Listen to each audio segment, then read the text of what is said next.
We've got a good one for you folks. On today's show, safety comes first. We're taking a look at the resources around campus and in your communities that'll help keep you safe. Later on, we'll introduce you to some little miracles and show you how to get your hands behind the wheels of some of your favorite supercars. So keep it here on Studio A.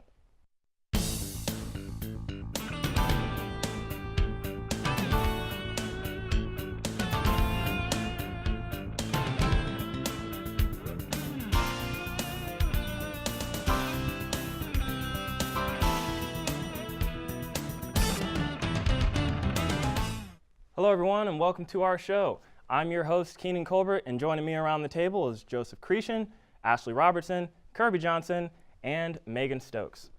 So, as the saying goes, safety comes first, and it's going to be first on the show. So Ashley, we'll begin with your story of how you went around campus and did a little investigating on the safety stuff on campus. How was that? Yeah, it just seemed like we were getting a lot of alerts from the UPD. And so I just wanted to know, is this normal, or are we seeing a higher crime rate this fall than we have seen in the past year? We're about to find out. Let's take a look.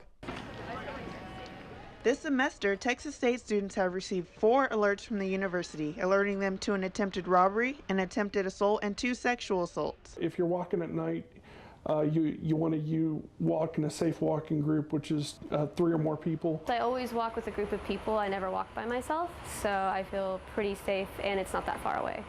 The UPD offers more than just the police department. There are also other services in place to help students remain safe on campus. If you can't walk in a safe walking group, we encourage everyone to utilize the Bobcat Bobby Safety Escort Service. Bobcat Bobbies are available to students from 6:30 p.m. to 1 a.m. on campus. Uniformed escorts are equipped with carts and a radio to contact UPD in case of an emergency. With people dressing as clowns and they're in the areas, kind of doesn't sit very well with me. So I'm probably a bit more cautious than what I would usually be. I know about the emergency lights and the Bobcat Bobbies and how to call the police and everything, so I feel pretty good. Texas State recently began using the Rave Guardian app.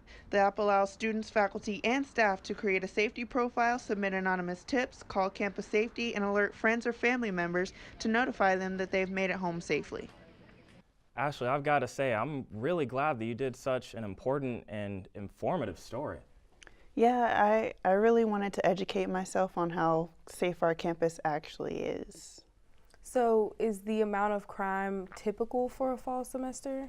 The amount of crime that we've had so far this fall is the same as last year, but if we have any more crime events, then it'll surpass that. How did the people you talked with off camera feel about safety on campus?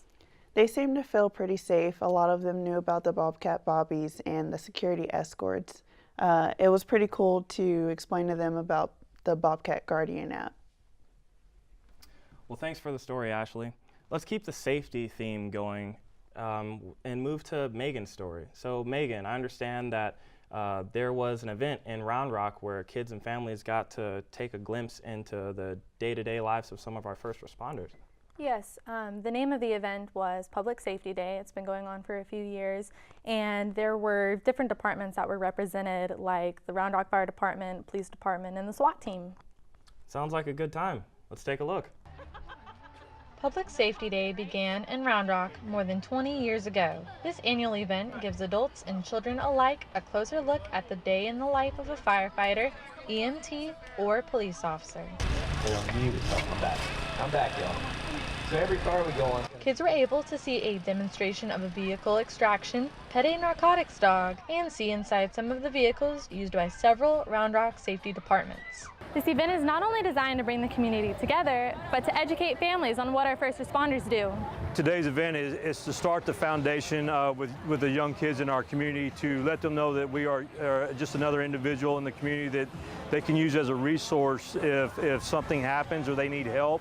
Fire Lieutenant Manny Bruner says many young children are actually afraid of firefighters. He hopes an event like this sends the message that his department is there to help. So we want to educate these children, what to do, and that we're their buddies, and if you see a fireman, if anything, go towards the fireman, embrace that fireman. He's there and we're there to help you. These everyday heroes say they enjoy meeting the people they help and will continue to build relationships with those they serve for years to come. Looked to me like it was a pretty good time. I could tell that the people that were in attendance were really learning something.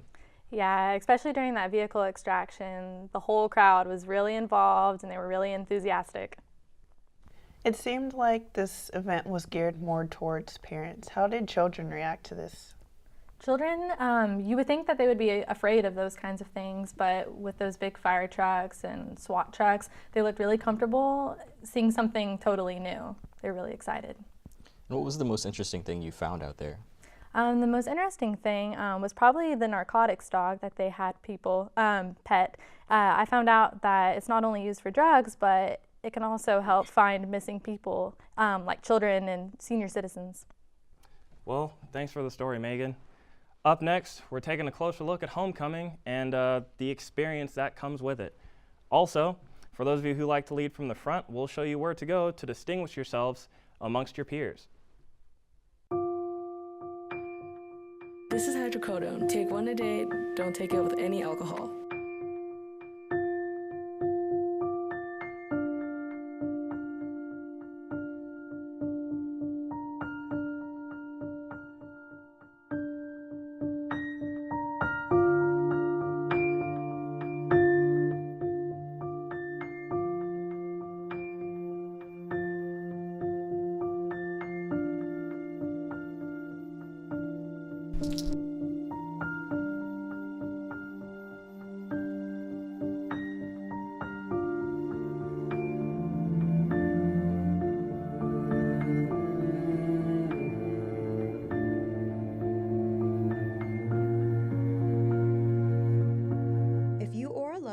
Looking for intervention, prevention, or treatment for drug and alcohol abuse, contact the Hayes Caldwell Council.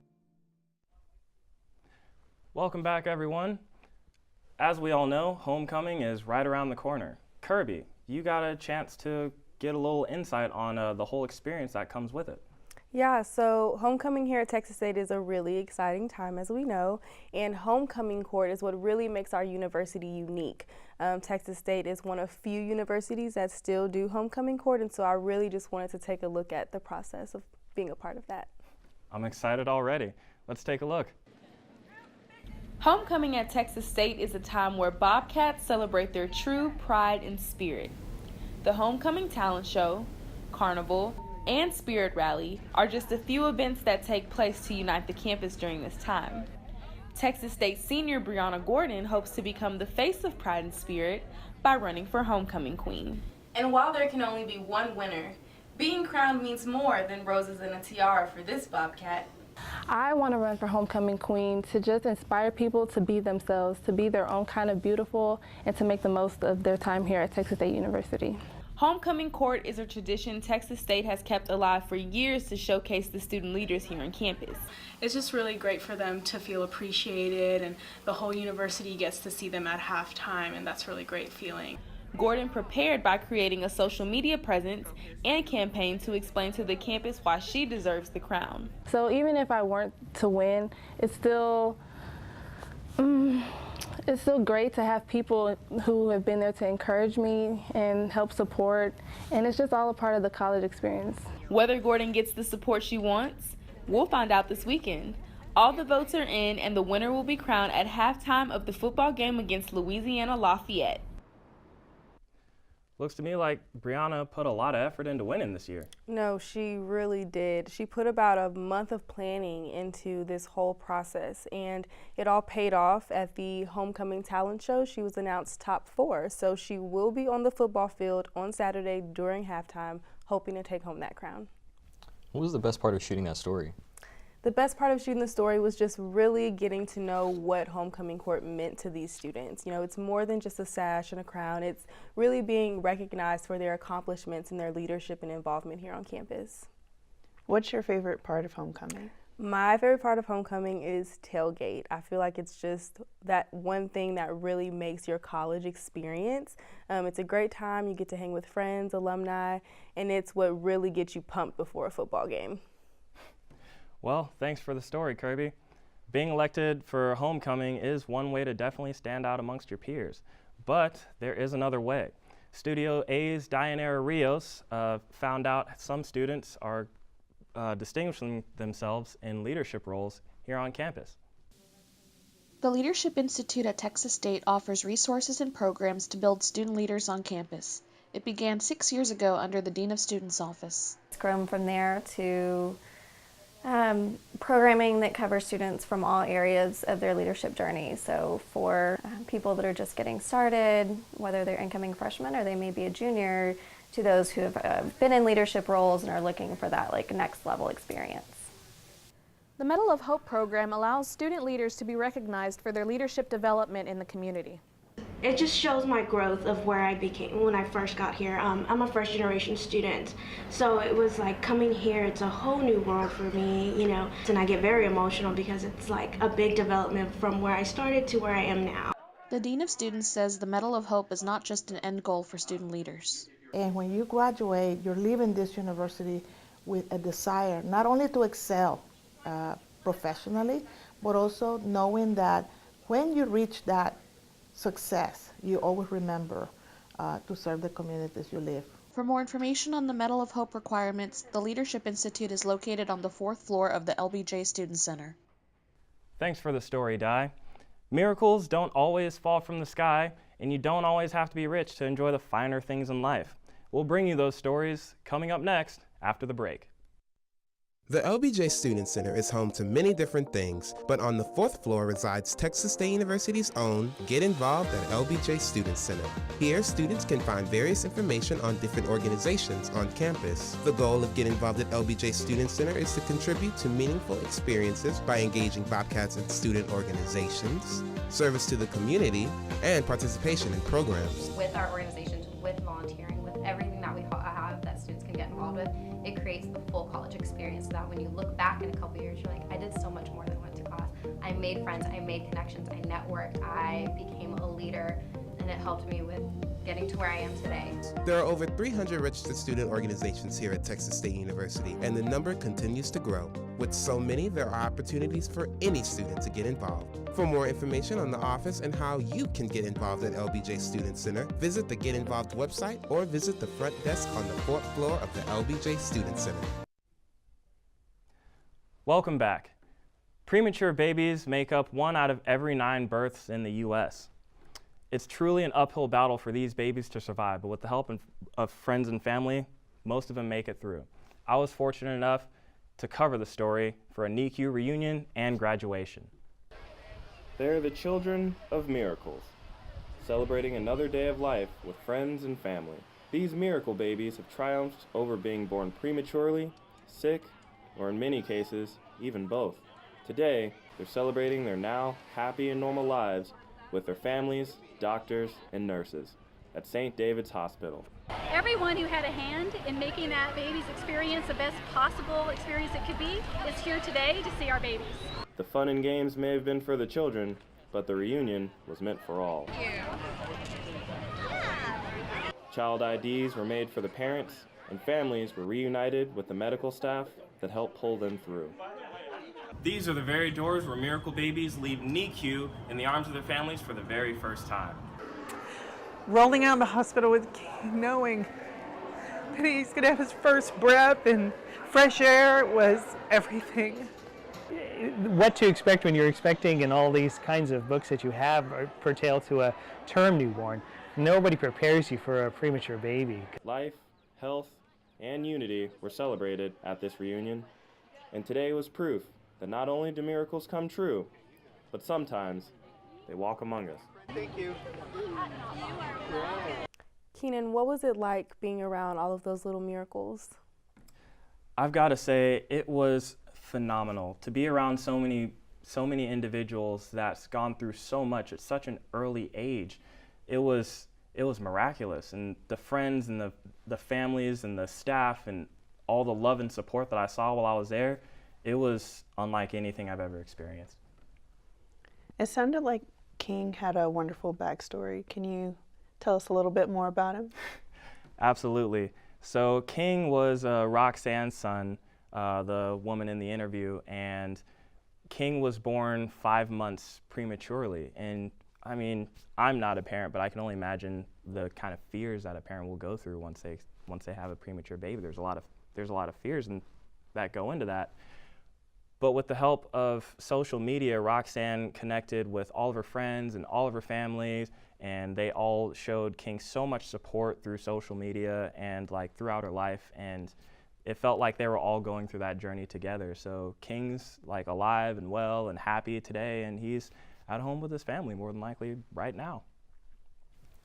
So let's move on to the next topic. We're going to close our show in the fast lane. This weekend, Austin's Formula One racing was in town, and Joseph, I understand that you covered that story. What was that like? Absolutely. So Extreme Experience is a company that basically travels the country, brings their fleet of supercars around, and lets you get behind the wheel. So I was able to hop behind the wheel. Sounds like a cool story to me. Let's take a look. Those with a need for speed in Central Texas can fulfill that urge with the experience of a lifetime that isn't exclusive to millionaires anymore.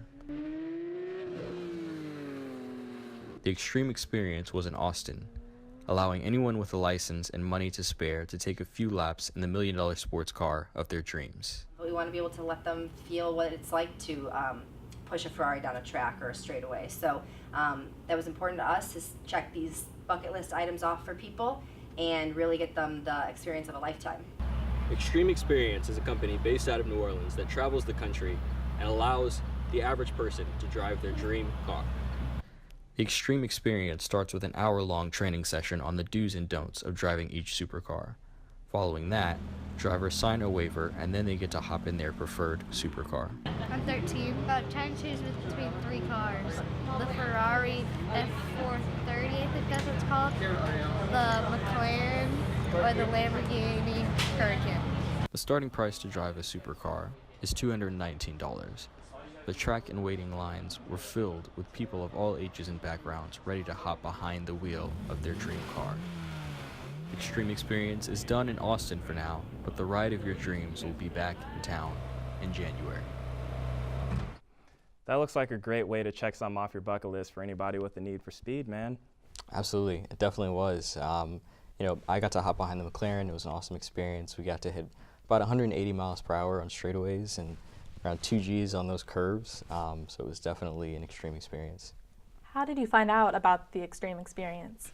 I was doing a little personal research to try to find how to rent supercars, just like the McLaren, just like Ferraris, for a personal project, and I found that they were incredibly expensive. So Extreme Experience gives you the opportunity for 0.1% of the total cost of the car. So that's their motto. What was the most popular car you saw there? The most popular car was the McLaren. That was the one that I was able to hop behind. 0 to 60 in, I believe, 2.8 seconds. So it was definitely awesome. Sounds like a good time to me. Thanks for the story, Joseph. Well, that's all our time for today's show. We'd like to invite you all to join us again on next show, that's airing November 4th. I would like to thank our reporters today, Joseph Cretion, Ashley Robertson, Kirby Johnson, and Megan Stokes. I'm your host, Keenan Colbert, and we'll see you next time on Studio A.